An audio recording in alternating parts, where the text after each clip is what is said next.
Hey everyone, welcome to the most opinionated space podcast on the internet, Ad Astra, the podcast where we integrate space, policy, and technology.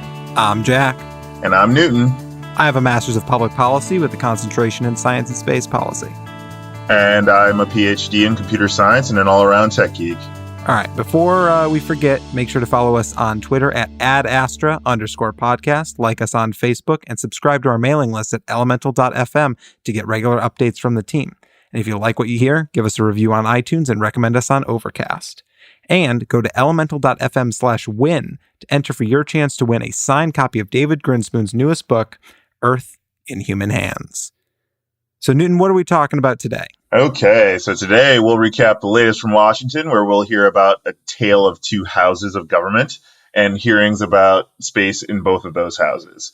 We'll also be talking about the $19.6 billion omnibus spending bill that NASA received. Then, funny enough, we'll talk about some major NASA delays for our space news highlight of the week. We'll cover some international news regarding China's plans for 2019, and we'll hit the latest in tech, where we'll discuss space Ethernet. Now, Jack, what's the latest from Washington? So the latest from Washington, as we had mentioned in the introduction, there were two committee hearings, one on the House side, one on the Senate side, concerning space. The first one was the House Science Committee held a panel on astrobiology and the search for life. It was Newton. Were you able to catch any of this committee hearing? So I didn't see a ton about this as far as astrobiology and search for life. And I didn't see too much in terms of public reaction to it, tweets or press releases or anything. I think it was from all that I saw, it was a pretty almost standard committee hearing, even though that's not really a thing. But it just sort of reiterated the commitment to searching for life, the life in our lifetimes mantra, and keeping on developing the technologies that can help us detect life, and specifically around the icy worlds in our solar system. So that would be Enceladus, Titan a little less so, Europa.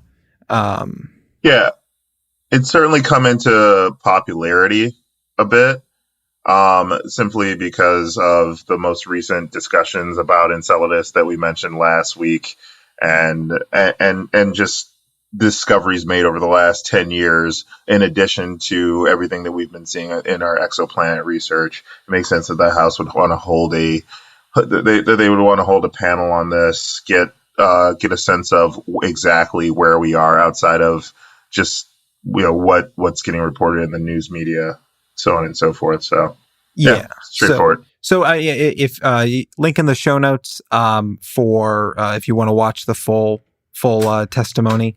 The committee hearing that I actually was most interested in dealt with space, but more from a policy perspective, shocker, but from a policy and regulatory perspective. It was on the Senate side. It was in the Commerce Committee. So it was not geared towards science, but geared more towards innovation, and was looking at the title of it is Reopening the American Frontier, Reducing Regulatory Barriers and Expanding American Free Enterprise in Space.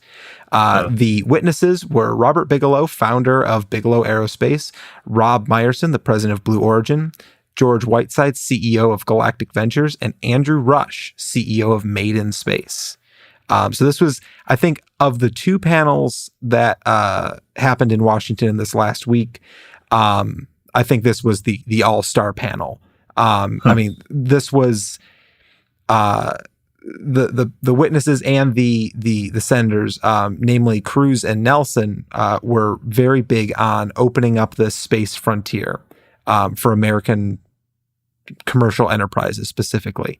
One thing that I did sort of note, though, was there wasn't necessarily anything too big. I mean, Robert Bigelow talked about the B330 expandable space station that they've been working on. If anyone remembers, I think it was 2015 that they launched a it was billed as inflatable, but it's not inflatable, it's expandable module onto the International Space Station, and it's been fairly successful so far in attending to the needs of the folks on the space station. And the B330 is the next iteration of that, and two modules, according to Robert Bigelow, will be launching in 2020 to form the first commercial space station. He did also talk a little bit about the idea of having good boundaries make good neighbors, I think was his quote, having defined areas on the moon, which that gets into a whole legal argument over whether that implies sovereignty or whether that is something that even is remotely possible in the near term future. And should that even be something that we're worrying about, is who gets to place things on the moon and like what distance, the standoff distance, if you will, that you need to have between outposts or settlements on the moon. So he sort of had the bigger picture ideas, and then Meyerson, Whitesides, and Rush all kind of followed up with their own ventures, but also I think all four of them, but mainly Meyerson, talked a lot about making sure that NASA is not in the business of low Earth orbit transportation for the next however many years, that there needs to be destinations and places to go, and leave LEO to commercial space and let that be commercialized so that NASA no longer has to worry about routinized space activities that we find in LEO. So that was one of the major takeaways. And I think the big one is talking about the FAA. So if I think I've talked about this a little bit before, is the sort of regulatory regime that exists around commercial space is spread across, diffused across a bunch of different areas of the federal government. I mean, the FAA regulates things, NASA regulates things, NOAA has a certain level of regulatory power. And DoD, of course, has their own set of regulations and restrictions for commercial space partners. But I think FAA, the Office of Commercial Space Transportation, AST is the acronym, they sort of made a primetime debut to the public world in this committee hearing, because I think it was both the senators and the witnesses all agreed that the FAA AST needs to, have an increase in funding, because right now it's like $20 million a year, and that's million with an M, not a B. That's like no money compared to the rest of the federal government that is in charge of all space traffic transportation. And both senators and witnesses agreed that needs to be the next investment if we're going to ensure that space can grow as an economy and that's not stifled by bureaucracy and regulation. Because I mean, if you're the FAA AST, you're not going to have the resources to manage the regulations for a booming industry like commercial space transportation. And they really need the resources to do that, and the policies and legislative ability to do that sort of thing. Right. So that was the big thing. I think the big takeaway from the Senate hearing. And out of the two hearings, if you're going to watch one of them, I highly recommend the Senate. Sorry, House, but I think the Senate one has had the most meat on its bones. Which is funny because the first one has a more compelling title. But. Yeah, it does. I mean, you're talking about the search for life, but in the near-term future, you're not going to be able to search for life if you don't have a robust commercial space economy, right? Or at least that's the argument. Well, the search for life also covers the exoplanet hunt, which I mean.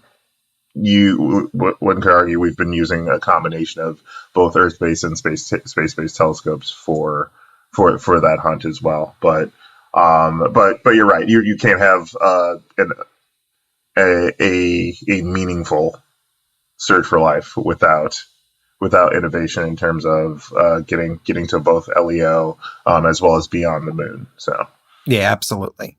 So I guess the next major thing that happened this last week was the climate march. I don't think we really need to go too much into it because I'm assuming all of our listeners were there. There was 200,000 people there, according to Washington Post. Yeah, it's pretty incredible. Protesters gathered on April 29th. April 29th. In front of, they started at the foot of the Capitol this time and marched all the way to the White House, basically chanting, "Resistance is here to stay. Welcome to your 100th day." Whereas the Science March was a bit less political. This one was pretty targeted at President Trump's administration, given the proposed budget cuts to both NASA Earth Sciences programs as well as climate change based programs across the board. There's really no questioning as to the motivation of many of the protesters behind this march, even though the climate change march was planned much earlier. This march was planned, I want to say, even prior to Trump taking office. This was a follow-on to I think it was in 2014, there was a climate march in New York. Right. Sort of correlating with the meeting of the UN General Council. Right. So it just makes it a bit more impactful, and they're marching even even stronger now, given the administration's stance on climate change and believing that, as far as we know, believing that it's a hoax by the Chinese. So, well, we've already had a victory, and this is sort of our next topic: is the budget that was just passed, extending the deadline for finding a more permanent solution to our budgetary crisis until the end of this week. So when this episode comes out, there will be 2 days left of the federal government. But this proposed, or this budget that was passed by both the House and Senate, saved a lot of the earth science programs that the Trump administration has been trying to cut. Namely, there's I think according to the Space News article that we have linked down in the description, $90 million that was originally not included in the proposal by the Trump administration that was included in the $1.92 billion in the NASA Earth Science program. 19.6 is the big number that we should keep in mind for all of the rest of NASA, which is a slight increase since last year's budget. All right, and importantly, programs like PACE, the pre-aerosol clouds and ocean ecosystem, which you've heard us talk about in earlier episodes, are still funded which stands contrary to the budget that President Trump proposed. Also contrary to the budget is NASA's Office of Education, even though they did get almost a $16 million cut. They still were given $100 million in this budget, which the NASA Office of Education it's an incredible office. It provides a very meaningful service to the public. The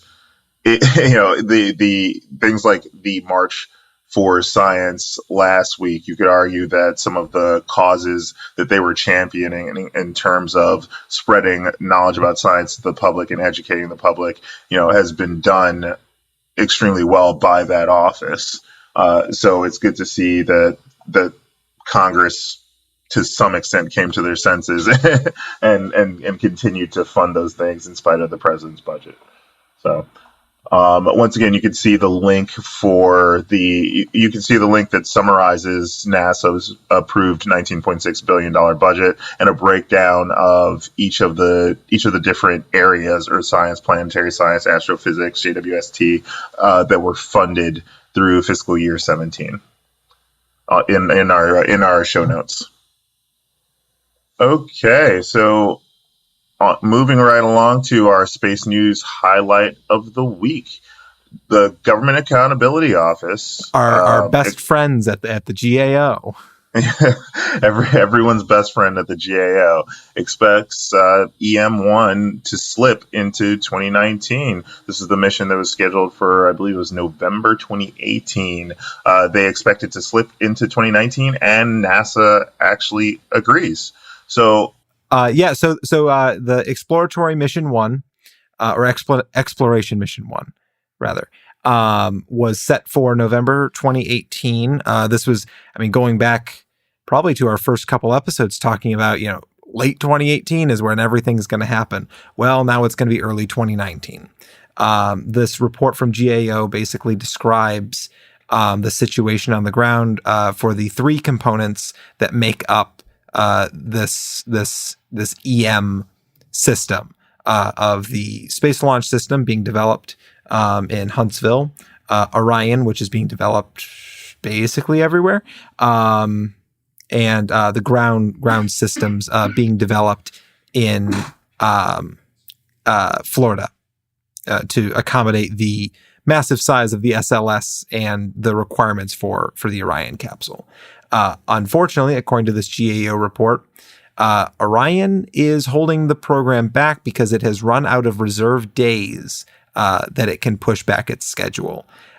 So the way that the budget for this works is there's an allocated amount for each program, and that's broken into basically two sections, one of which is the sort of bare bones skeleton model of what the development's going to look like, and the rest of that funding goes towards sort of makeup days and extra shifts and schedule delays that are expected to happen along the way, and it's hard to expect how many you're going to need, and Orion has run out of all of its reserve days, with SLS having the most remaining, around 80, despite some pretty critical problems throughout the system that have been fixed within the confines of the program, and not wasting away its reserve days. And then the ground systems have about 50 days remaining. But that doesn't really matter because Orion is at 0, which is probably going to push, or not even just probably, it is for sure going to push the EM-1 mission from November 2018 to an indeterminate time and date in 2019, which also all but seals the fate of EM-1 potentially being human rated and sending humans on a Apollo 8 style mission around the moon, which was something that we had talked about in earlier episodes that was sort of, it was explored by NASA and currently being explored by NASA over the last month, going into this next month of May. But with this GAO report coming out, it all but seals the deal that EM-1 cannot and should not be a human-rated mission, lest they want to push this off further into 2019, breaking into the reserve days, I guess, for the other EM missions, which, if the next EM mission, EM-2, would be crewed, and that's in 2023. And sort of pushing up against that, then you start pushing up against humans to Mars, which is, of course, the ultimate goal of NASA and the human exploration program. So, Newton, is there anything you wanted to mention about the space news highlight of the week? Right. So, as a refresher, Orion is supposed to serve as America's new exploration vehicle that will carry crews into space, provide emergency abort capabilities, sustain the crew during the space travel, and provide safe reentry from deep space return velocities. SLS, which is the second part of that, which Jack mentioned, the Space Launch System, is a heavy expendable launch vehicle that is supposed to launch the Orion crew and will be upgraded iteratively until it can reach the lengths of Mars. NASA just keeps saying beyond, but the goal is to get to Mars.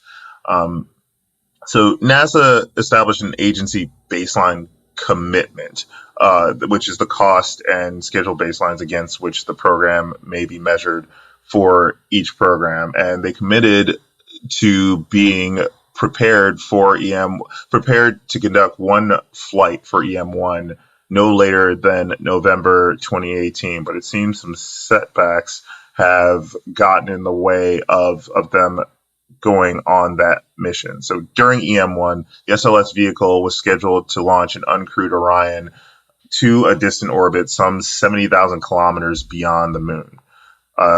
All three programs, SLS Orion and EGS, the Enterprise Ground System, were supposed to be ready prior to that date to support that integrated test flight. However, each of those programs have been dealing with a number of technical setbacks, which are preventing them from doing integrated testing, a year prior to the launch. As far as the ones that were listed in GAO's report, this includes the Orion program's European service module being late, and that service module is currently driving the overall program schedule, being able to service Orion. The SLS program had to stop welding on the core stage, which functions as the SLS's fuel tank and structural backbone, for months after identifying low weld strengths. So that prevented SLS from moving forward. And the EGS, the Enterprise Ground Systems program, is considering performing concurrent hardware installation and testing, so doing both at the same time, which would drastically increase complexity of testing and would drastically increase uncertainty in terms of the overall EM-1 mission.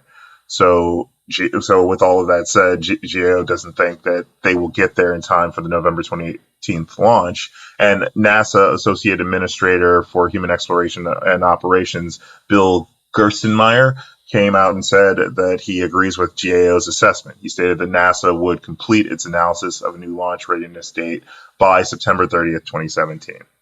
So, on to international news. China to begin construction of manned space station in 2019. A bit of news that we missed last week. On Friday, April 21st, China stated that they will begin construction of a permanent manned space station in 2019. They put out this statement after carrying out a successful in-orbit refueling from their Tianzhou cargo spacecraft. The successful 5-day refueling, directed from technicians on Earth and completed on Thursday, April 20th, is a key milestone toward China's plans to begin sending crews to a permanent space station by 2022.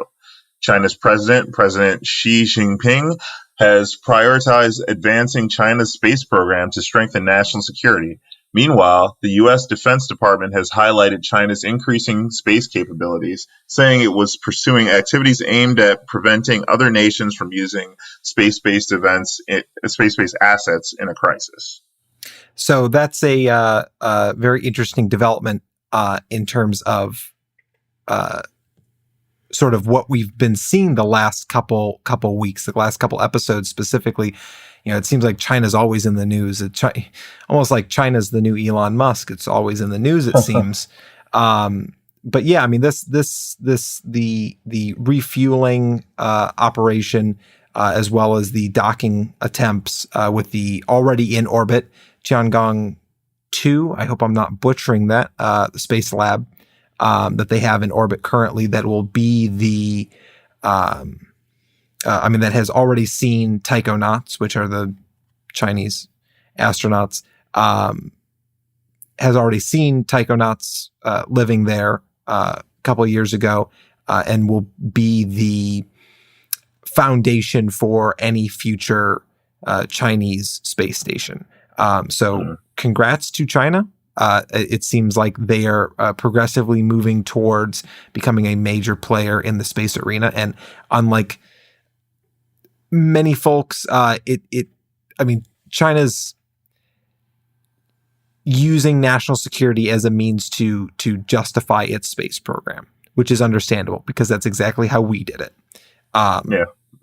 So I don't see this as an inherent threat to U.S. presence in space. However, if we start seeing more militarized tests of space-based capabilities, like we did in 2007, I think we could start getting into some pretty hairy territory, especially since there's never been a war fought in space. Like, what would a space war look like? Like, this could be a very defining time for militarism in space, or space as a universal means of cooperation, regardless of terrestrial conflicts, which we've seen already been the case with us using the Russian rockets in order to get to the ISS. We've seen a lot of there's a lot of bad press and a lot of bad feelings between the U.S. and Russia right now,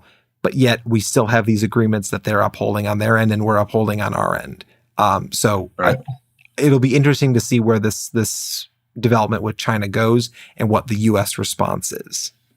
Right, and it will just be interesting to see them put up their own manned space station. The things that could potentially come from it, and whether or not in what capacity we'll be cooperating with them. Obviously we're not the best of friends with China at the moment, but if there are specific ways that if this could be an avenue for the United States and China working together in some capacity to kind of quell some of the other issues between the two states, that I'm all for it. Yeah, I'm all for it too, and I really think I don't anticipate it will be, but I'd be all for it. Well, I could not really see a NASA astronaut and a taikonaut in the same capsule. But what I could you see a cosmonaut? Well, go back 20 years. Like, could you have seen it?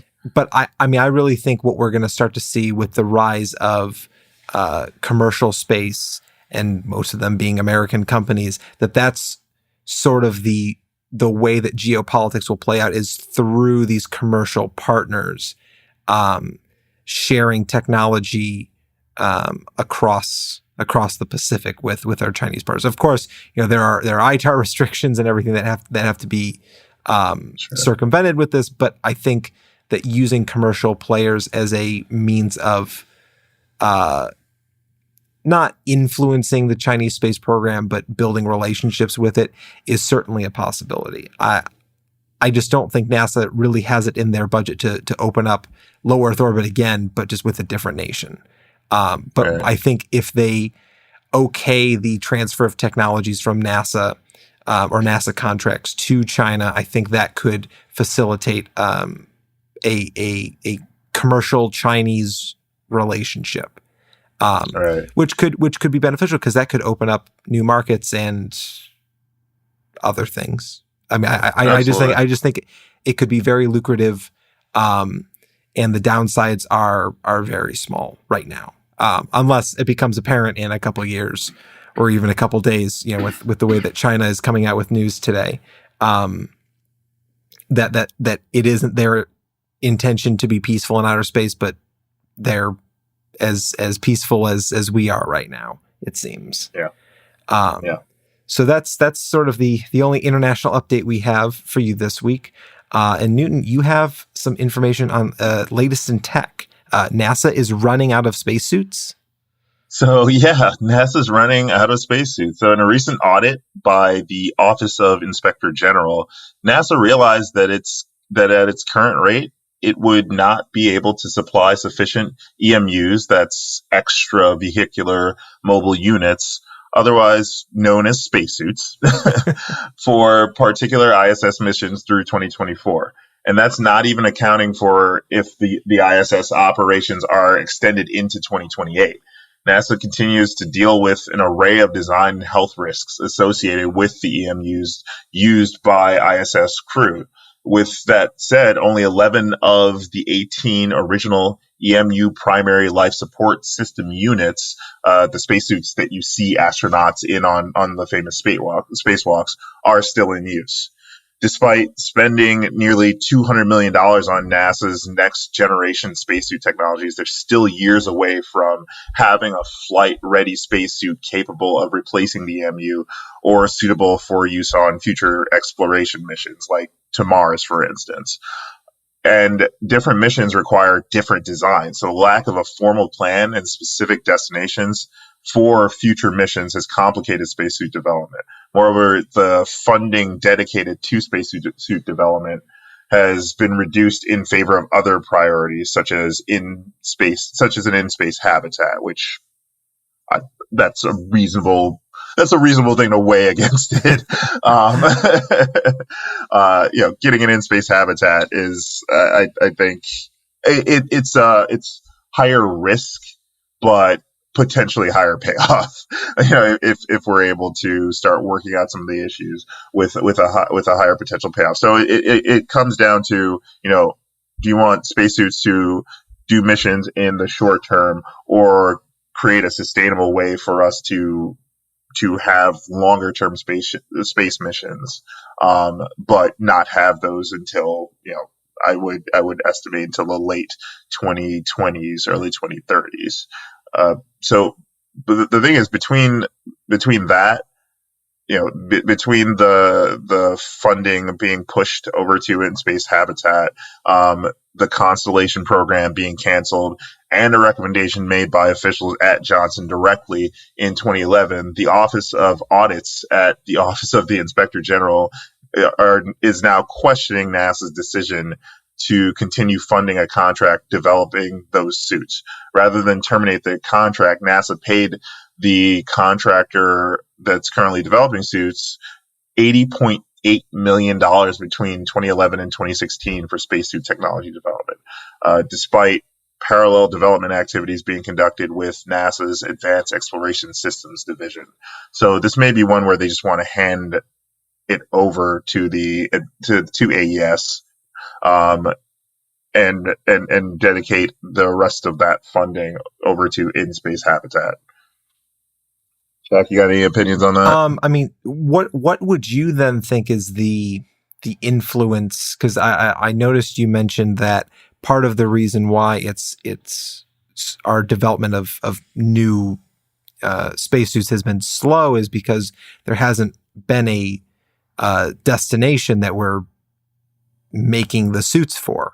But now, well, I also think it's the science as well. I mean, part of it is the development of technologies that can address newfound dangers that things that we're seeing that we didn't see before when astronauts are going on spacewalks and dealing with problems that we didn't deal with before. So it's not just I don't think it's just a problem of, for instance, giving more money to it so they can develop it faster. I think that there's just some science that hasn't been figured out yet there. Yeah. So. Which I think then puts more importance on using ISS. I mean, this is another takeaway from the Senate hearing earlier last week, was that we need to use the ISS to its fullest capability while we still have it. After 2024, the funding for it runs out unless a deal is struck where we fund it through 2028. And even then, that's 4 years. That's only 4 years. Right. And for a mission to Mars, if we're trying to get there in 2033 or launch in 2033 at least, we need to better utilize the technologies and proving grounds that we already have, and not focus too much on, the moon could be a good proving ground, or Martian orbit would be a good proving ground. Like let's just take full advantage of what we have now and adapt it as we go along. I think having a solid architecture, which hopefully we get, if you remember the part of the NASA authorization called on the NASA administrator to release a report within the first 180 days of the bill being signed into law that detailed the architecture for a mission to Mars, and that's coming up soon. I mean, not extremely soon, but in the next couple months, we will have what the administrator at NASA thinks is the roadmap to Mars. And I think that'll be putting more to paper than ever has been put to paper for a Mars mission. Absolutely. But I also wouldn't forget about the Deep Space Gateway. which may serve as sort of a U.S. based. It's not to say a replacement for ISS, but that's effectively what it would be. It would just take longer to get there. I mean, it opens up cislunar space. Yeah, which is, I mean, that's the part of the Mars mission which we are likely to have the most trouble with in terms of doing things like dealing with radiation and things like that. But we don't have a set date for the Deep Space Gateway yet. But theoretically, if it were, in the late 2020s, for instance, then that would address some of these sort of testing concerns for further out missions. And then, of course, we have if Bigelow actually builds their space station, and this could very well even be an avenue that we could explore to working with the Chinese is using their space station for our tests. I mean, because China has ambitions too of going to the moon and Mars. They're more focused on the moon at this point. But yeah. I mean, some of the technologies could transfer from a lunar proving ground to a Martian field use. Sure. So I think that it'll be very interesting to see what this roadmap looks like in the coming months, and also with EM-1 when they're gonna push that back, like you said, Newton. In September, we should hear from NASA what the expectation is for EM-1's new launch date. And then just also the Deep Space Gateway, once we get a firmer grasp on when that will come through the pipeline, or when it's expected to come through the pipeline. I think even if we don't take advantage of our international and commercial partnerships, and we fund ISS through 2028, and we use the Deep Space Gateway as that transition between ISS and Martian landings, I think even that defines it well enough that it solves at least one part of the problems that we're going to have to address when building these new spacesuits. Right. The science part will come when the science part comes. You can't anticipate that necessarily. But if we can resolve some uncertainty before we get into the thick of designing these suits, then the better. The sooner the better with that. Right. Yeah. Yeah. The more uncertainty that we can get out of the way, the better. You're right. So I think in the interest of time, we're going to forego the Space Ethernet story once again. And we'll push it to late 2018. How does that sound? Yeah, late 2018. Since this whole podcast has been about pushing things back. It's no longer Ad Astra. It is late 2018. Yeah. All we talk about. Yeah. Our apologies for the short episode, ladies and gentlemen. We've been having a few technical difficulties today. Difficulties, and I'm in the field right now in Montreal, so yeah, that has added to a little bit to the complexity of the whole situation. But I blame the French Canadians. No, I love my French Canadian friends. We are not going to blame them for this. I say we blame the Chinese because that's what our president says. That's fair.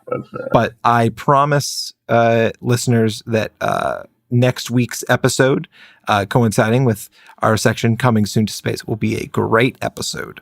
Next week, the greatest episode, the best episode, because it is going to be released on day 2 of the Humans to Mars Summit.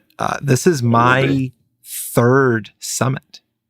It's a solid segue, sir. I'm the king of segues. I lead the segue tours. So, Humans to Mars. So, Jack, give us a quick summary of what Humans to Mars is. It's kind of cool. Humans to Mars is the go-to summit conference for exploring the possibility of human exploration of Mars. It brings people in from civil agencies, not just NASA, not just American, NOAA and DoD, but also brings in international partners from ESA, the German Space Agency, JAXA, and then also brings in commercial from both old and new space. We have people from SpaceX coming. We have people from Boeing and Lockheed Martin. And then it also brings in the, I guess, celebrities, you could call them, of the field. Of course, Buzz Aldrin is the the big one everyone's going to know. But I mean, we have, William Gerstenmaier, which you've heard us talk about before. We have the acting administrator of NASA, Robert Lightfoot, coming. We have members of Congress that come, staff members. It is a smorgasbord of Mars space science nerddom. And it's all, it's not like it's a fan conference of it. I memean, real work gets done here. I mean, the connections that people make at Humans to Mars go on to influence policy. And the Explore Mars, the organization that puts it on, the organization I'm a part of, does a Hill Day the second half of Thursday and Friday, including a panel on the Hill with experts talking to Congress about the importance of a human mission to Mars. It is a lot of fun. It is very informative, and you get to meet and mingle with a group of people that generally you can't get into the same room all the time. I mean, these are people who are all over the map. We have people flying in from California, Germany, Russia. I mean, the UAE, we have someone coming in from there. It's going to be a big event. So I highly encourage everyone to sign up. We have a link in the show notes. Newton, do you have any? You volunteered for me at H2M. I did volunteer last year. I will be volunteering, I believe, over the weekend this year, at least on Sunday. I know you canceled volunteering on Saturday. But one of the things, one of my biggest takeaways from the summit was it really just kind of gave me an update as to where we were technology-wise on the mission to Mars.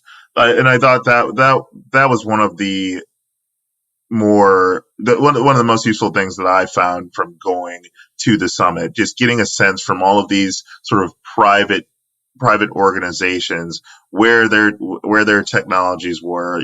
Like you said, you have different groups there from Orbital to SpaceX and things like that. Identifying it allows you to tease out sort of what problems remain on the path to Mars. It's a great networking event for just people that are generally in the space community, and once again, it's just overall informative in terms of identifying what Orbital is doing right now, what SpaceX is doing right now, and it's particularly in light of the new news about NASA's budget, about NASA's new upcoming priorities. It should be interesting to see where discussions lead, particularly if there will be some people that shift their focus to, let's say, a more lunar focus because of some of the things that we've seen in the past, in the last few months, given Congress's priorities. So absolutely, and it's not. I mean, it's the Humans to Mars Summit, but that doesn't mean that everyone there is exclusively focused on Mars. I mean, Mars is the ultimate goal, but I mean, there are people going. I know that are moon people. They're not lunatics. We don't invite any of them. I'm kidding. But I mean, we're open. It's an open dialogue and discussion about how we get to Mars and what the steps are that we take, whether that includes a moon mission or not. That's a conversation that happens every 5 minutes at H2M. But I mean, as you said, this is a great way to be connected and feel up to date with all the information on what's going on Mars. Companies, especially like Lockheed Martin and Boeing. Lockheed Martin even last year used H2M as a platform to announce their base camp idea, the Mars base camp, sending their idea of sending humans to orbit Mars. It's a great opportunity to get to know the field and know the people and network with them and be informed. Speaking of upcoming developments in space, the Deep Space Gateway, I'm fairly certain we're going to have a representative from every company that won money in that Next Step program at H2M. Oh, yeah. So I will guarantee that the Deep Space Gateway is going to be mentioned. If I am wrong, then I might be in the wrong field. But if you have found that we guarantee that it's happening, so you should really come to the summit. I think it's going to be a great opportunity this year, especially with Mars becoming more solid. Like there's an actual plan, and it's starting to unfurl, and we're starting to see the details of it, and it'll be very interesting. The episode that we post on Wednesday will not have as up-to-date information as the episode in the week after that. So stay tuned, though. For the next 2 episodes, I will have some great new information for you by Monday, at the very least. Ideas for show titles, given that the focus is on Mars. Yes. The next episode. And then also, I would like, I think we should reinstate starting next week our listener submitted queries. So if you have a question about space, please leave it in the comments on this video, or if you're on YouTube, I guess, because we're on YouTube now too, I guess. But on Facebook and Twitter, tweet at us, snap us on Snapgram, Face, whatever it is. Twitter thing. Yeah. Let us know what your questions are that you want us to cover, and also if you have a title for the next episode, because this episode's the first one that isn't named after an episode of our favorite movie series, Star Wars.